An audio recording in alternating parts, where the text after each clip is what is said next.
Therja dhe konsumimi i mishit të një lope të sëmur i solli këtu në spital. Dëgja i kësaj vajze, pronari kafshës e infektuar, për bamirësi u shpërndau mishin e baktis banorëve në fshat. Po, qështu se mor lopa, therëm shtu, morëm mishë dhe pasi e konsumuam ne, doli një puqër e kruaj, pse si doli e madhe kështu, u bë kështu dhe kur erdhëm kështu më dhimbte koka, kisha volla pak edhe kur erdha këtu thanë gjë e ke plasje.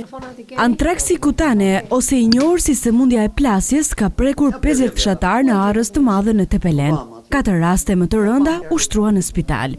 Konsumua mish, ande këtë mam ka dal një puqër në këto, rreth datës 26-27. Kjo grua nga qyteti, bashkë me familjen, shkoi për qejf në fshat. Në kthim ju desh të shtrojë në spital me plag në trup. Po mish, e konsumua. Na dolën këto shenjat, na kanë që jemi atë. E konsumuat familjarisht mishin? Po.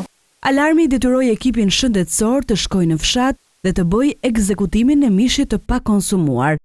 U konstatua se banorët kishin konsumuar mish nga një lopë e infektuar e therrur në fshat. Kishte mishi një javë, u hartua një listë me 50 emra që kishin ngrënë këtë mish.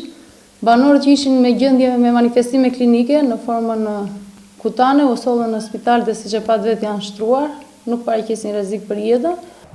Plasja është sëmundje infektive që zhvillohet zakonisht në formë të rrufeshme, akute dhe me temperaturë të lartë. Sëmurën të gjitha llojet e kafshëve shtëpiake dhe njeriu.